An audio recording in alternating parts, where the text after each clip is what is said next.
Mes amis, je suis ici à l'université. Ici, je suis au parking. Ici, c'est le quatrième, oui, vous voyez, c'est le quatrième niveau du parking. C'est-à-dire, il y a 3 parkings encore en bas. Je suis ici à l'université. Mes amis, pourquoi je choisis d'abandonner le business? Bon, je n'ai pas abandonné. Pourquoi je choisis de retourner à l'école, à l'université? Pourtant, j'ai déjà une entreprise. Pourtant, j'ai un bon travail. Pourtant, j'ai mes business. Pourtant, je vis assez bien pour moi. Mais pourquoi j'ai décidé de retourner à l'université ici aux États-Unis? Je ne suis pas venu avec le visa étudiant. Je suis résident ici, mais pourquoi j'ai décidé de faire les études? Mes amis, premièrement, ce que je veux dire, c'était un rêve. Parce que cette vidéo, je veux faire ça naturellement. C'était un rêve. Les gens qui me connaissent, vous saviez que mon premier refus du visa, ça a été le visa étudiant. J'ai raté mon visa, je devais venir étudier c'était à quoi? C'était à Tacoma College. Un jour même, je les ai appelés, j'ai dit, ah, vous êtes mauvais, hein? J'ai raté votre visa au pays, hein? J'avais raté votre visa, donc ils m'ont dit, oh non, nous sommes désolés. J'ai dit, désolé quoi, moi j'avais payé mon argent, hein? Oh non, si tu veux encore appliquer, parce que c'est parce que moi je les ai appelés pour les dire que j'avais raté mon visa quand j'étais au pays. J'étais admis dans votre université, s'il n'y a pas moyen qu'ils m'ont dit non, non, non, non, non, il faut que tu puisses faire encore une autre parce que le système qu'on utilisait vers 2000, je ne vais pas parler ici pour ne pas donner trop de détails. On n'utilise pas ça ici, il faut encore faire d'autres regrets. Alors, qu'est-ce qui s'est passé? Moi, j'avais un rêve, mon rêve c'était de finir les études parce que je n'ai pas eu l'occasion de finir les études. À chaque fois j'ai étudié, j'ai coupé, pas par manque de moyens, mais par les circonstances. Et je n'ai jamais étudié par mes propres argent. On m'a toujours sponsorisé, j'ai toujours eu les bourses. Comme actuellement, j'ai une bourse ici de gouvernement. C'est aussi comme ça, hein, donc ce n'est pas facile. Quand tu as une bourse de gouvernement, il faut bien étudier, donc ce n'est pas facile pour moi. Donc avec l'anglais qui n'est pas ma langue, donc ça se complique vraiment. Alors pourquoi j'ai choisi de retourner? Premièrement, parce que c'était mon rêve d'étudier ici aux États-Unis. Pas vraiment rêve, mais ça a été à un moment de ma vie un rêve d'avoir l'éducation américaine parce que les États-Unis, c'est le pays qui, si on peut dire, c'est le pays qui dirige, si on peut le dire, le monde. Donc ici aux États-Unis, il y a beaucoup de gens intelligents. C'est parmi les meilleures universités dans le monde se trouve ici, le meilleur collège, le meilleur histoire, ils sont number one. Donc il n'y a même pas de débat, il n'y a même pas d'explication. Et moi déjà, avoir leur éducation, le fait que je suis déjà natif du Congo, natif de tout ça, là, pour ne pas donner trop de détails, ça allait déjà m'arranger, être un peu au-dessus de la moyenne, quoi. Donc, je voulais vraiment avoir une éducation d'ici. C'était vraiment ça, vraiment ce que je voulais aussi, quoi. Et quand je suis venu, à part ça, quand tu viens ici aux États-Unis, étudier, ce n'est pas important parce qu'il y a beaucoup de travail ici. Deuxièmement, ce que je voulais, c'était finir l'université. Je n'ai jamais fini. Deuxièmement, je n'ai jamais fini l'université. Je voulais quand même finir l'université. Et troisièmement, déjà être papa ici, avoir un enfant, il y aura un moment, parce que mon enfant est natif américain, il y aura un moment, mon enfant va me demander les histoires, je serai incompétent. Je connais une dame là, son enfant lui demandait des choses. Sa maman ne savait pas. Et son enfant dit, Mom, you never go to school? Donc c'était vraiment ridicule. Maman lui dit, j'étais parti au cours. Non, non, you are a liar. You never be on school. You never be at school. Non, son enfant voyait que sa maman est illettrée parce que sa maman ne parlait pas anglais, elle ne savait pas les choses d'ici, tout ça là. Donc c'est vraiment bizarre. Et moi déjà avoir un enfant ici, je voulais pas tomber dans les choses là. Je voulais un peu du respect. Et quatrièmement, je ne veux pas synthétiser le point parce qu'il y a les points qui pouvaient être associés à d'autres points. Je vais seulement parler un peu aléatoire. Quatrième point, je veux dire que je voulais étudier pour donner l'exemple aussi à la famille, à ma famille, et donner aussi l'exemple à mon enfant, mon fils et à d'autres enfants qui vont venir avec le temps. que si moi, leur papa, avec tout le charge que j'avais, ma femme et tout le business que je faisais, tout le charge que j'avais immigrant dans ces pays, j'avais fait tout pour étudier pendant que j'avais beaucoup de charges avec eux et pour leur dire que vous n'aurez pas des excuses à me dire que non, papa, je ne veux pas étudier parce que moi, j'étais aussi jeune, plus âgé que vous. J'avais des charges, j'avais une femme, j'avais un enfant. Je suis parti à l'université faire les mathématiques. Moi, je ne fais pas les formations. Moi, j'étudie normalement. Je fais les maths, je fais les physiques.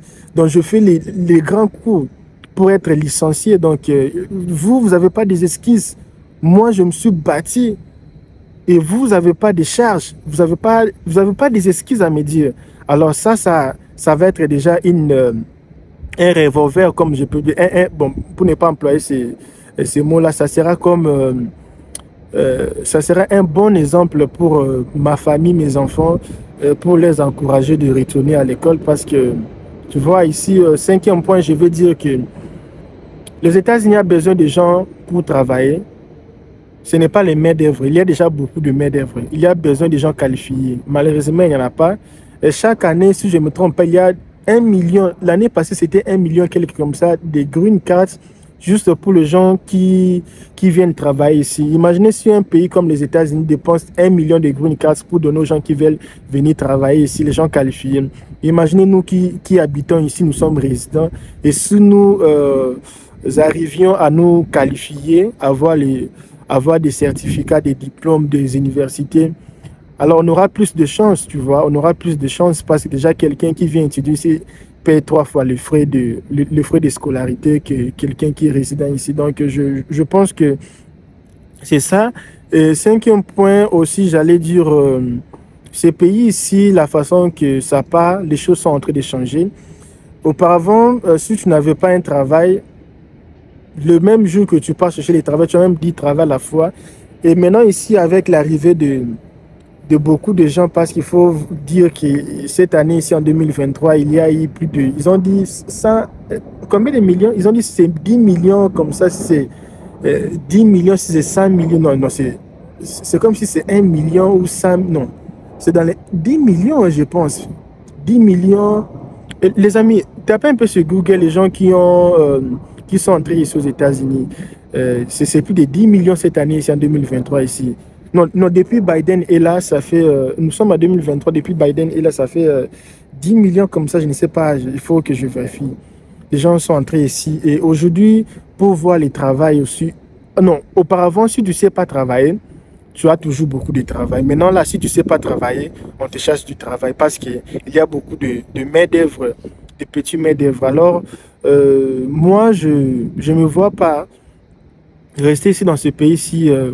plusieurs années et avoir le même travail avec quelqu'un qui vient de traverser à peine la frontière, d'avoir le même salaire avec quelqu'un qui vient d'arriver ici aux États-Unis, d'avoir le même travail qu'un étudiant qui vient ici. Je pense que c'est très impoli. Je ne pense pas que c'est du respect. Vous qui me suivez, vous êtes ici 10 ans, vous avez des travails je ne vais pas citer les noms des compagnies, vous travaillez dans le warehouse. Ce n'est pas gentil, ce n'est pas bon, ce n'est pas de votre niveau. De travailler dans le warehouse, de travailler dans le supermarché. Tu as ici plusieurs années. Pendant ce temps-là, les enfants qui finissent les high school, ils travaillent dans des banques, ils travaillent dans des buildings. Si vous voyez les buildings ici, les gens travaillent ici, dans le building, tout ça là, ils travaillent, il y a le travail easy même. Ils n'ont pas besoin de s'efforcer. Et le corps ici, ça se fatigue. Et aussi, sixième ou septième point, je voulais aussi dire, je me vois d'ici là, je vais me fatiguer comme tout un homme se fatigue. Vous avez vu avec les Noirs américains, déjà à partir de 50 ans, ils se fatiguent et tout le monde part Uber. Si tu habites ici aux États-Unis, écris-moi sur le commentaire. Depuis que tu as commencé à travailler, quelle est la partie de ton corps qui te fait mal? Beaucoup de gens me disent c'est les dos, d'autres personnes me disent c'est les pieds. D'autres femmes me disent que ce sont les rhumatismes. D'autres personnes me disent que non, ils se sont blessés, les foies. D'autres personnes me disent que c'est la main, c'est les doigts. Dis-moi depuis que tu as commencé à travailler ici aux États-Unis, quelle est la partie de ton corps qui te fait mal? C'est toi-même qui avais voulu parce que tu avais les libres choix, les libres arbitres de choisir ce que tu voulais faire. Alors moi, Je me vois pas parce que déjà avec mes business que je fais, je travaille déjà très bien. Mon travail que j'ai, c'est bon. Je travaille avec le veste et cravate chaque jour et souliers enfilés. Je travaille bien là où je travaille. Mais je vais augmenter un peu d'autres choses et aussi avoir une garantie, si je peux dire 9e ou 10e point, avoir une garantie pour ma vie parce que tu sais, ce genre de travail, si ce n'est pas... Quand je dis garantie, c'est quoi? Imaginez, tu as acheté une maison aux États-Unis et si aujourd'hui tu avais un problème dans ton pied s'est cassé et tu vas rester 6 mois sans marcher, il faut marcher avec les béquilles. Tu penses que dans le warehouse, tu vas travailler avec le béquille? Ça, c'est question. Tu penses que si tu as un problème avec ton cou ou ta main, tu vas travailler avec ces déficiences? C'est ça le grand problème. Mais si tu étais peut-être gestionnaire de banque, tu étais informaticien, tu étais médecin, tu étais technicien, tu étais quelqu'un qui travaille beaucoup avec la bouche et les doigts, tu ne vas pas manquer du travail. Même si tu es blessé, tu vas partir au travail. Même si tu es non, tu as un yeux, même quelle que soit la déficience que tu as, tu peux toujours travailler. Moi, je pense que je choisis entre investir sur ma vie que d'investir sur le bien parce qu'avant de commencer l'université, j'avais l'opportunité d'acheter ma propre maison où j'avais cette opportunité, j'avais bien raisonné, j'ai dit à ma femme, non, je ne veux pas acheter la maison maintenant. Je pense que c'est un mauvais investissement parce que le bon investissement dans ce pays-ci, c'est investir en soi-même, tu vois. Il faut investir en soi-même, qui est de chercher des problèmes. Et après, tu vas vouloir savoir comment faire pour donner l'eau au macaque. L'eau au macaque. Donc, je pense qu'il faut éviter les problèmes. Si les singes a ses bananes, lui-même, il va chercher là où il va prendre l'eau pour boire. Donc, il ne faut pas chercher à donner l'eau aux singes. Donc, moi, je voulais déjà construire sur mon avenir. Il fait froid. J'ai des frissons. Jusqu'à 12 minutes, tu es là. S'il te plaît, donne-moi un like. Comment, dis-moi qu'est-ce que je peux faire. Dis-moi comment tu trouves mon contenu. Donne-moi un conseil. J'ai besoin de vos conseils. Je suis aussi quelqu'un qui aime le conseil. Je vais même de causer avec un avocat pendant 1 heure de temps ici. Je lui demandais les conseils sur ma vie, tout ça là. Donc, c'est un peu ça. Donc, mes amis, je voulais avoir l'assurance. Je veux l'assurance. Les business, ça marche aujourd'hui. Demain, ça peut tomber. Je suis dans le monde des business. Je sais ce que je dis. Aujourd'hui, ça marche. Demain, ça ne peut pas marcher. Il faut changer d'autres business. Et dans tout ce que je vis ici aux États-Unis, j'ai fait beaucoup d'interviews avec les gens. J'ai suivi beaucoup de podcasts. Il n'y a pas grand-chose ici aux États-Unis qui avoir une formation. Aujourd'hui, Dieu merci, je commence à causer avec les gens au téléphone. Je n'ai pas besoin des interprètes. Je parle bien anglais. Pas bien, mais je m'exprime assez aisément en anglais et on me comprend. Je n'ai pas besoin d'un interprète. Maintenant, c'est cool. J'articule bien mes mots en anglais. Ça me fait du bien parce qu'avec le business que je fais, je me frotte souvent avec les avocats et puis parfois, il faut bien parler anglais, il faut bien s'exprimer, il faut bien écrire tout ça, les documents des gens, les courriers des gens et avec le case management que je fais. Donc, j'avais besoin de l'anglais vraiment. Et être étudiant ici, ça va m'aider aussi à améliorer mon anglais. Je prends les cours d'anglais, améliorer aussi tout ce que je fais. Merci mes amis, je n'ai pas le temps. Je vais dépenser 15 minutes pour faire cette vidéo. S'il vous plaît, abonnez-vous sur cette chaîne, likez et commentez. Je vous dis merci. Au revoir. Je dois rentrer, j'ai des travaux à faire. Je dois appliquer la DV loterie pour mes clients. Maintenant là, je suis vraiment busy. Ciao, ciao.